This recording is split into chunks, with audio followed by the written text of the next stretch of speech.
نحمده ونصلي ونسلم على رسوله الكريم أما بعد فأعوذ بالله من الشيطان الرجيم بسم الله الرحمن الرحيم ولا نفضل أحدا من الأولياء على أحد من الأنبياء عليهم السلام ونقول نبي واحد أفضل من جميع الأولياء.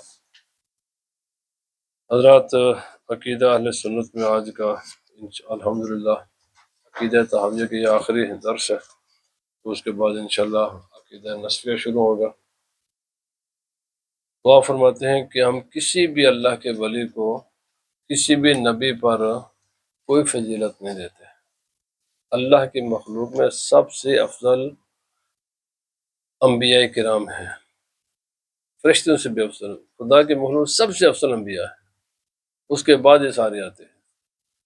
اور جو اولیاء صحابہ کرام بھی اس میں شامل ہیں، یہ بھی نہیں ہے، اہل بیت اطہار سب کے سب اسی میں شامل ہیں، نہ کوئی صحابی، نہ کوئی اہل بیت اطہار کا فرد، نہ کوئی بات کا کوئی بھی اللہ کا ولی، چاہے پہلی امتوں میں سے ہو یا نبی پاک صلی اللہ علیہ وسلم کی امت میں ہو، کسی بھی اللہ کے نبی سے افضل نہیں ہے۔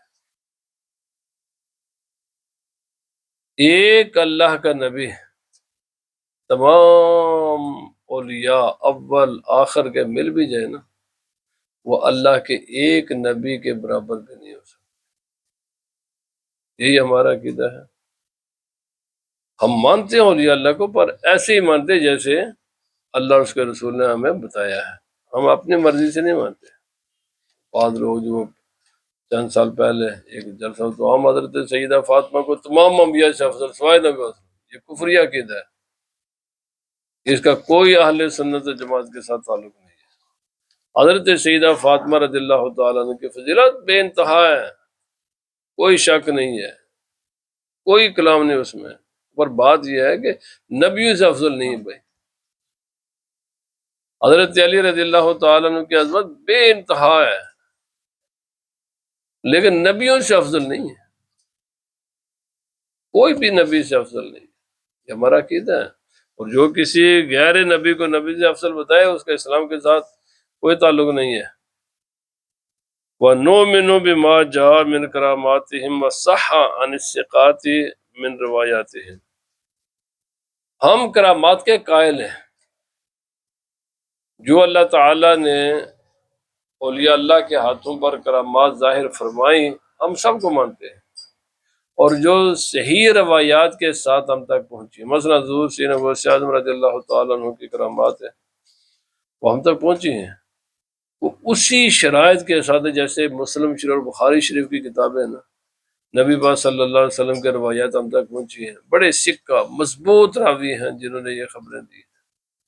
اسی طرح حضور سیدنا غوث اعظم رضی اللہ تعالیٰ عنہ کی کرامات بھی جو ہم تک پہنچی، وہ انہی شرائط کے ساتھ ہیں۔ ہم اس لیے مانتے ہیں کہ ہم تک جو وہ خبریں پہنچی ہیں وہ بڑی مضبوط خبریں ہیں، اور پھر یہ سب تمام اہل سنت و جماعت کا یہ عقیدہ ہے، کیونکہ کرامات کو اللہ رب العزت نے قرآن مقدس میں بیان کیا ہے۔ کرامات کو خود رسول خدا صلی اللہ علیہ وسلم نے بیان فرمایا ہے۔ کرامات کو امام بخاری علیہ الرحمہ نے اپنی صحیح بخاری میں نقل فرمائے ہیں، حضرت امام مسلم نے، باقی ائمہ محدثین نے، مفسرین نے اولیاء اللہ کی کرامات کا ذکر فرمائے ہیں۔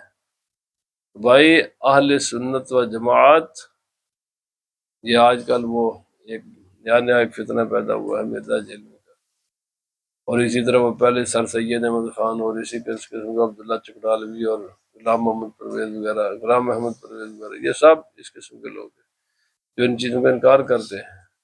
ان کا انکار، کرامات کا انکار، قرآن کا انکار ہے، کیونکہ کرامات کا ذکر قرآن پاک میں موجود ہے۔ کرامات کا انکار احادیث صحیحہ کا انکار ہے، جو خود نبی پاک صلی اللہ علیہ وسلم نے بیان فرمائی۔ گزشتہ امتوں کے اولیاء اللہ کی کرامات خود نبی کریم رؤوف الرحیم صلی اللہ علیہ وسلم نے بیان فرمائی، جن کا ذکر مسلم بخاری شریف میں موجود ہے۔ اور پھر تمام محدثین، خود صحابہ کرام کی کرامات کا ذکر، احادیث صحیحہ میں موجود ہے۔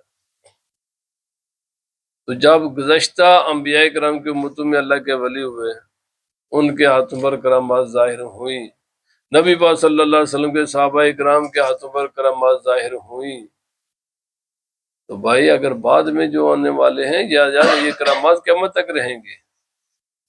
کرامت اصل میں نبی کے معجزے کا تسلسل ہوتا ہے، ہم مانتے ہیں کرامات کو۔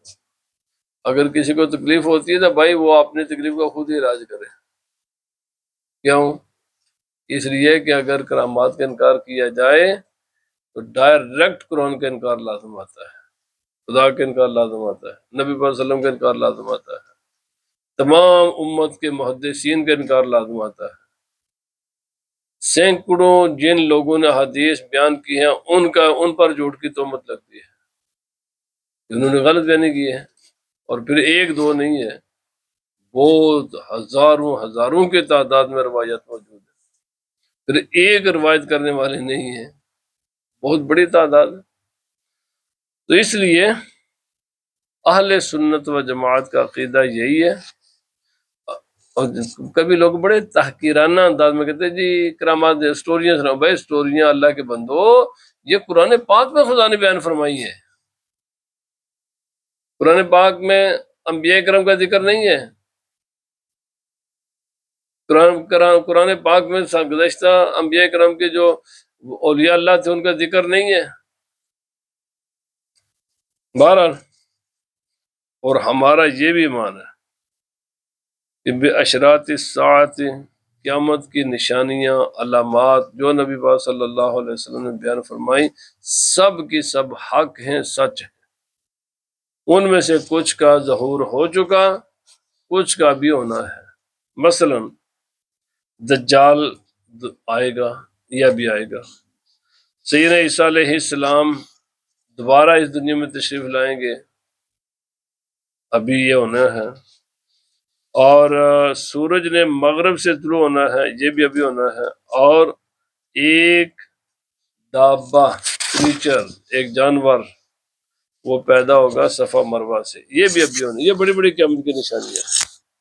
لیکن جو چھوٹی جہالت عام ہو جائے گی، شراب عام ہو جائے گی، سود عام ہوگا، زنا عام ہوگا، اچھا ماں باپ کے لوگ نافرمان ہو جائیں گے، دوست کو ترجیح دیں گے، ماں باپ سے بھاگیں گے، بیوی اپنے خامدوں کے نافرمان ہو جائیں گے، عورتیں کپڑے پہننے کے باوجود ننگیاں ہوں گے، بہت سی علامات نبی پاک صلی اللہ علیہ وسلم نے بیان فرمائی۔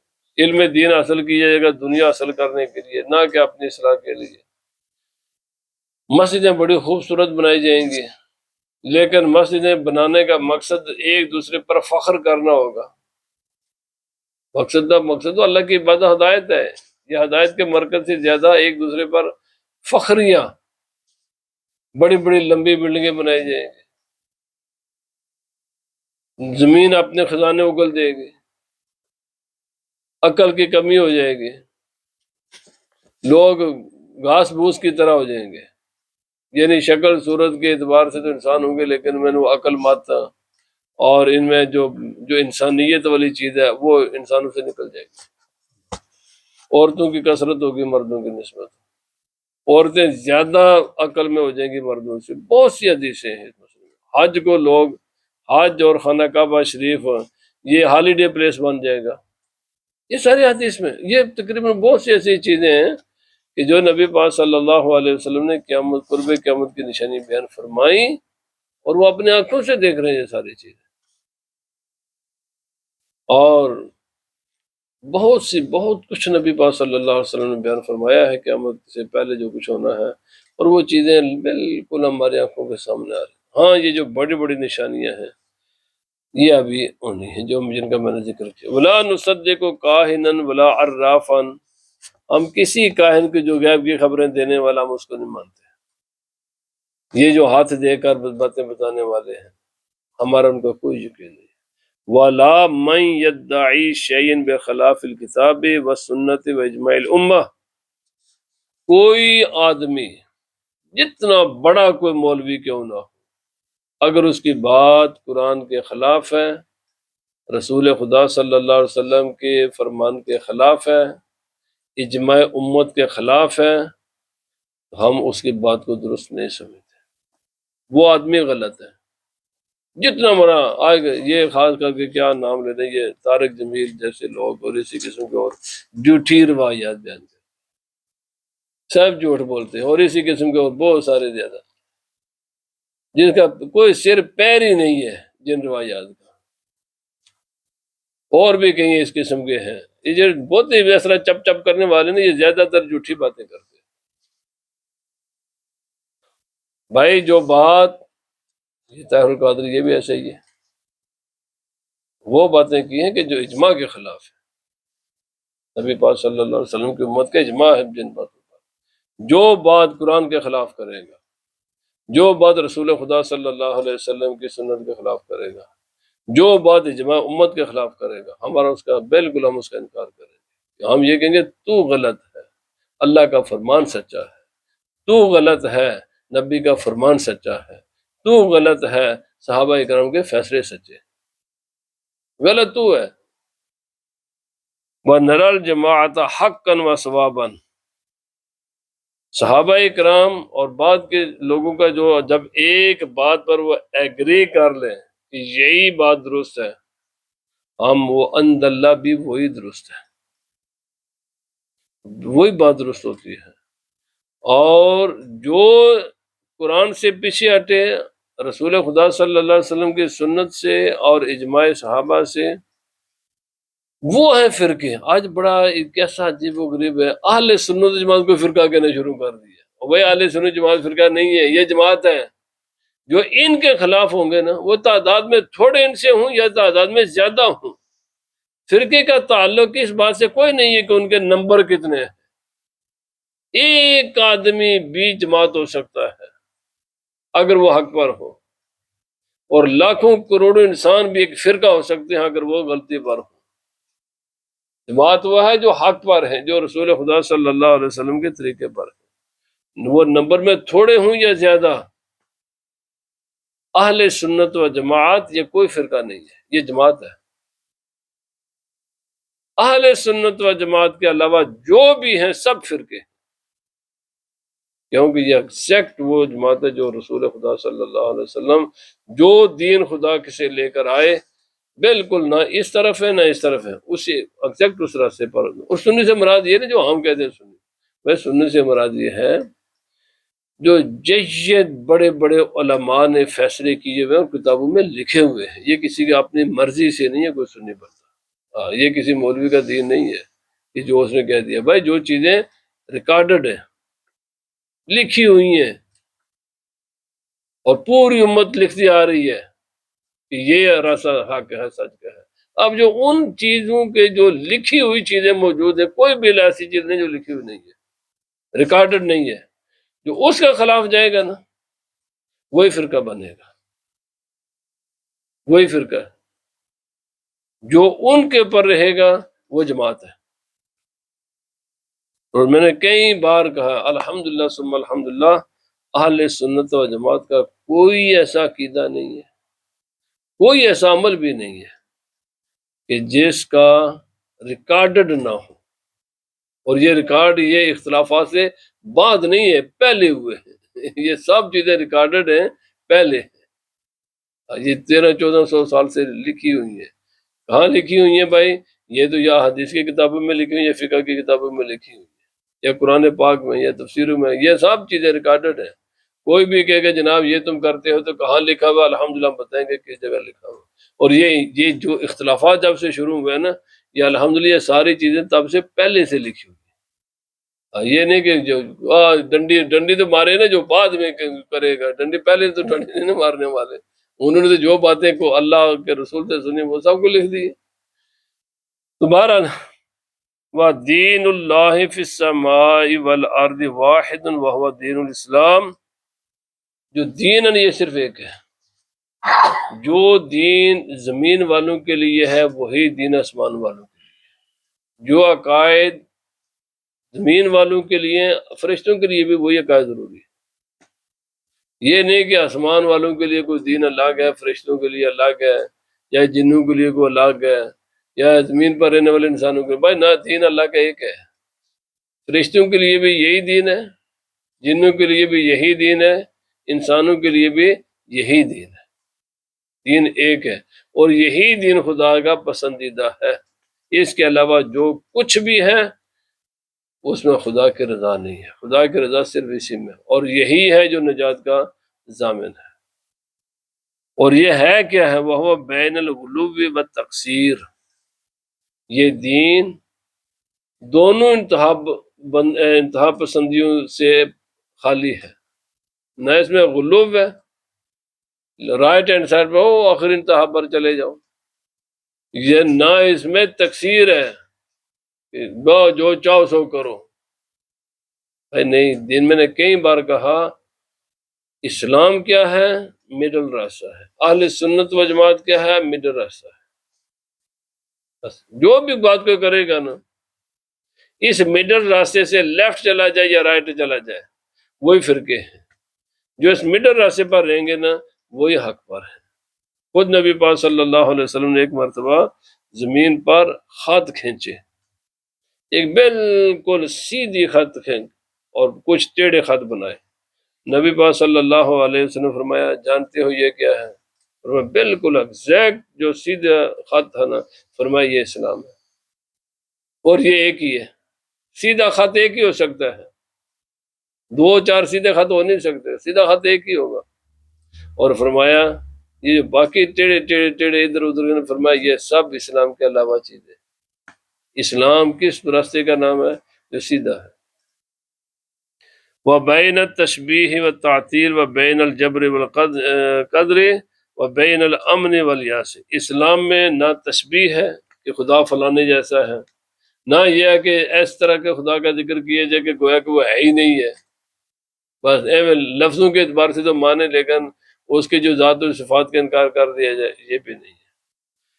تعطیل بھی نہیں ہے اور جبر بھی نہیں ہے، قدر بھی نہیں ہے، یہ بھی نہیں کہ انسان بالکل ہی مجبور محض ہے، اور انسان یہ بھی نہیں ہے ہمارا عقیدہ کہ انسان سب کچھ کر سکتا ہے، نہیں، یہ مجبور محض بھی نہیں ہے، اس کو اللہ نے کچھ اختیارات بھی دیے ہوئے ہیں، اور یہ ایسا بھی نہیں کہ جو سب کچھ کر سکتا ہے۔ وہ حضرت علی رضی اللہ تعالیٰ نے بڑا کمال فرمایا، آپ نے فرمایا ایک آدمی نے پوچھا نا جی اسلام میں قدر ہے یا جبر ہے؟ آپ نے فرمایا ذرا ایک ٹانگ اٹھا کر کھڑے ہو جاؤ نا، تو اس نے ایک ٹانگ اٹھا کھڑا ہو گیا، فرمایا آپ دوسری اٹھاؤ، کیسے اٹھائیں؟ آپ نے فرمایا اسلام یہی ہے۔ فرمایا ایک ٹانگ کھڑا اٹھا کر تو تجھے کھڑے ہونے کی خدا نے طاقت دی ہے، دونوں ٹانگیں اٹھا کر خدا نے تجھے اختیار نہیں دیا بھائی۔ فرمایا یہ اسلام یہی ہے، اللہ نے کچھ اختیار دیا پر اتنا ہی دیا کہ ایک ٹانگ تو زمین سے اٹھا کر کھڑا ہو سکتا ہے، دونوں ٹانگیں زمین سے اٹھائے کھڑا رہ جائے یہ نہیں ہو سکتا۔ فرمایا اسلام یہی ہے، کچھ اختیارات بھی دیے ہیں لیکن سارے اختیار نہیں دیے انسان، اور کچھ اس کو مجبور بھی رکھا ہے لیکن مکمل مجبور بھی نہیں ہے، آدھا مجبور ہے اور آدھا اس کے پاس اختیارات ہیں۔ اور یہ اعتقاد دین بھی یہی ہے، ہمارا عقیدہ بھی یہی ہے، جو ظاہر ہے وہی باطن ہے، جو باطن ہے۔ اب آج کل ایک اور بھی بڑی مسئلہ ہے، لوگ اچھا عمل ہم کرتے ہیں، نہیں عمل نہیں ہم کرتے ہیں، کبھی اس پیر کے پاس جا کر پھنس جائیں گے، کبھی اس کے پاس پھنسے، اس کے بعد جو کوئی تباہی مچتی ہے نا، پھر آ کر ہمیں اسٹوریاں سناتے ہیں۔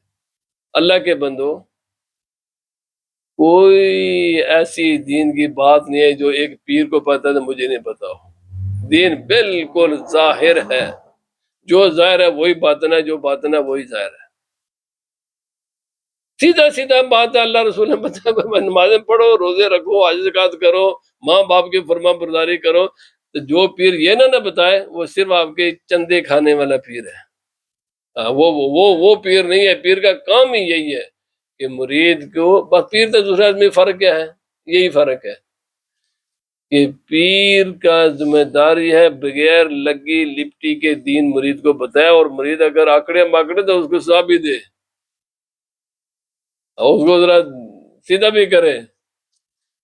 تو جو پیر ہی مریداں نالوں ڈرے تو پیر کا تھا جڑا ڈر گیا ہے نہیں، یہ گل نہیں کرنی، اپنے مسجد کے مولوی کو کہنے نہیں ایک تقریر ہے میں نے چندہ میرا بند ہو جائے گا، وہ پیر کا تھا۔ پیر ہوتا ہی وہ ہے جو اپنے مرید کی ہر غلطی کو دیکھ کر کہنا ہے پترا تو میرے ہاتھ پہ آتی تھا آج تو آئندہ بعد یہ کم نہ کریں، یہ غلط کم کیتا ہے، شریعت کے خلاف تو کم کیتا ہے۔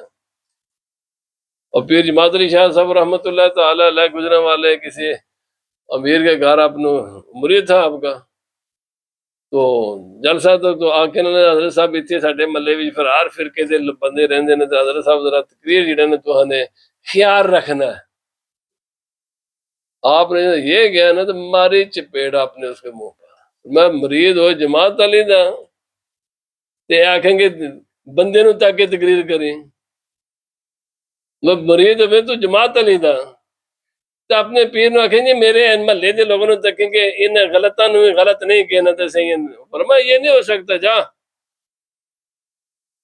پیر کا کام ہی یہی ہے، وہ بغیر لگی لپٹی کے بغیر کسی خوف و خطر کے مرید کی اصلاح کرے، اور اگر جو مرید اپنے پیر کی سختی کو برداشت نہیں نہ کر سکتا پھر وہ مرید نہ ہو، تو جو پیر مریدوں پر سختی نہیں نہ کرتا وہ کسی کو مرید بھی نہ کرے، مرید تو ہی وہی ہے جو ان کی اصلاح کرتا ہے، جب بھی جو بھی ان کی شرعی خرابی دیکھتا ہے اس کی اصلاح کرتا ہے۔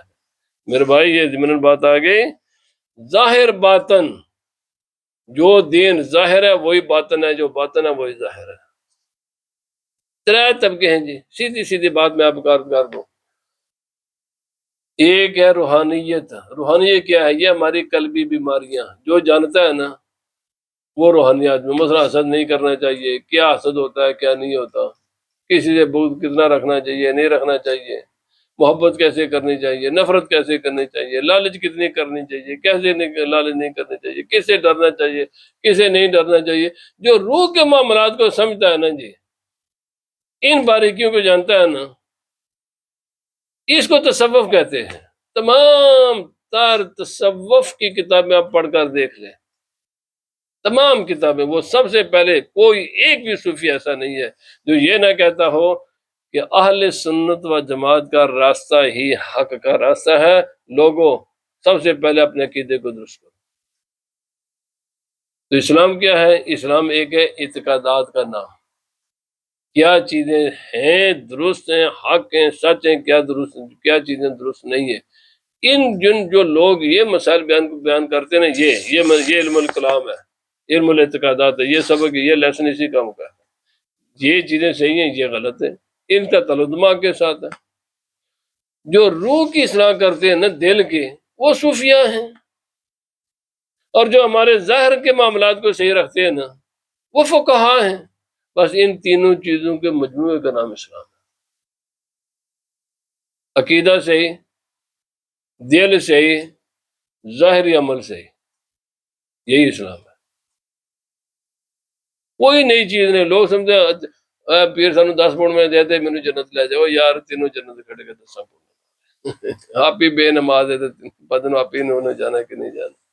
میرے بھائی خود نماز پڑھو، خود دین پر عمل کرو، میں صحیح عرض کر رہا ہوں، کریں خدمت، مرید بنے، پر مرید بے نمازی ہونے کے باوجود جنت میں جانے کی توقع راکار نہ بنے، یہ توقع رکھیں کہ میں چونکہ میرے پاس علم نہیں ہے، میری جو کمی کمزوری ہے یہ میرے پیر صاحب مجھے بتائیں گے، جو بتائیں گے میں اس کے مطابق چلتا جاؤں گا، وہی اس نیت کے ساتھ اور وہ اگر سختی بھی کریں تو ان کی سختی کو برداشت کرو، وہ اگر پترا ادھی رات اٹھ کے تہجد پڑھنا تو پھر پڑھ،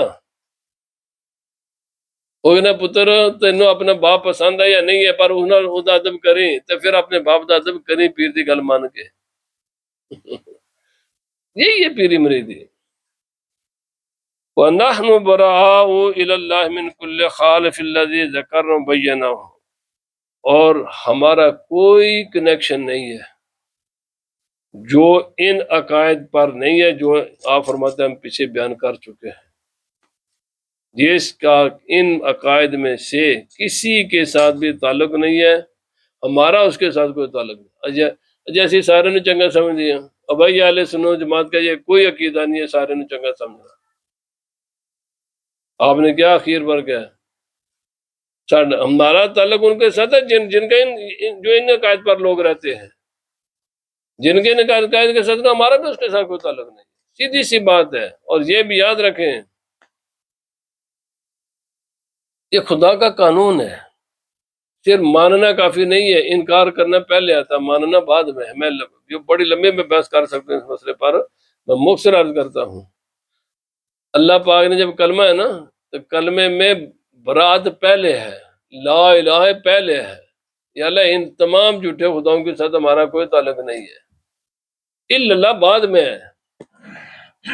جھوٹوں سے ڈسکنیکٹ ہونا یہ ضروری ہے، اور سب اس لیے اگر ہندو کلمہ پڑھے گا تو اس کو کہا جاتا ہے کہ بھائی اپنے سابقہ جس جس کو تو مانتا تھا نا ڈکلیئر کر کے اب میرا اس کے ساتھ تعلق نہیں ہے۔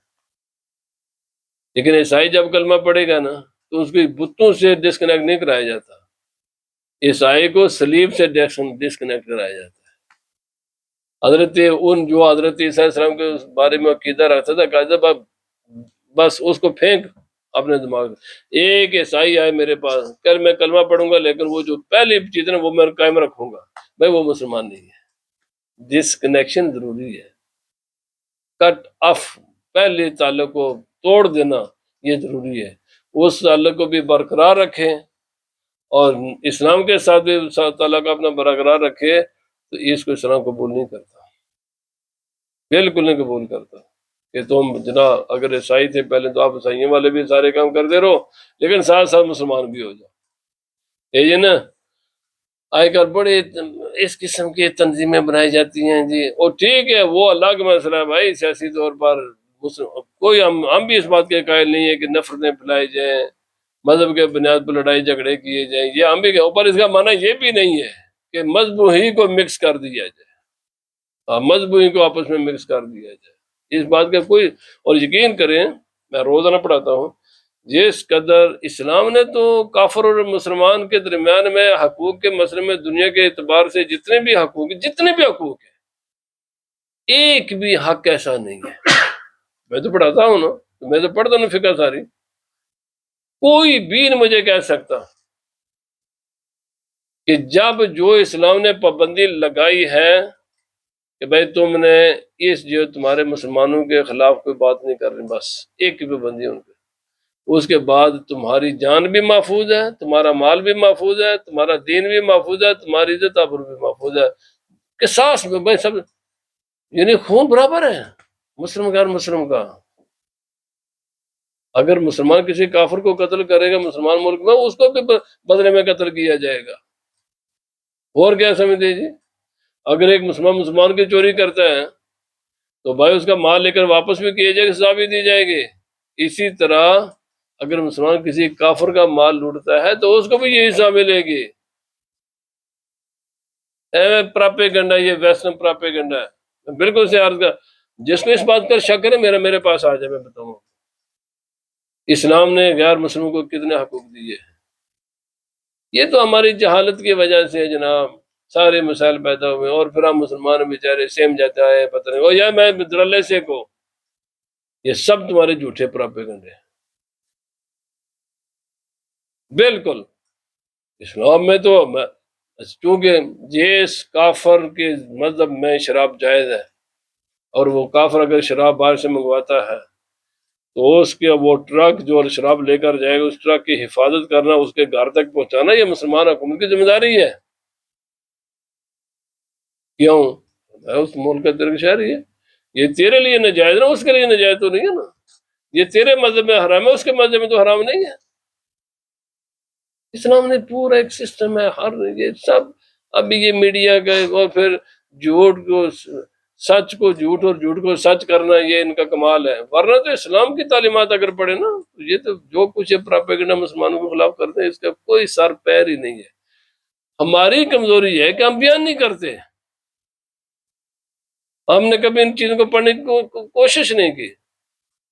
بہرحال آخری بات آپ فرماتے ہیں، ہم اللہ سے دعا مانگتے ہیں کہ اللہ پاک ہمارا ایمان پر ثابت قدم رکھے، اسی پر ہمارا خاتمہ فرمائے، اور ہر قسم کے گمراہی سے اور بے راہ روی سے اور سنت کی مخالفت سے اور اہل سنت جماعت کی مخالفت سے اللہ تعالی ہمیں محفوظ فرمائے، اللہ پاک ہمیں گمراہی سے بچائے، اور اللہ تعالی ہمیں ایمان پر ہمارا خاتمہ فرمائے۔ تو الحمدللہ آج یہ کتاب مکمل ہوئی ہے، تو آئندہ سے انشاءاللہ ایک نئی کتاب شروع کریں گے، وما علینا الا البلاغ۔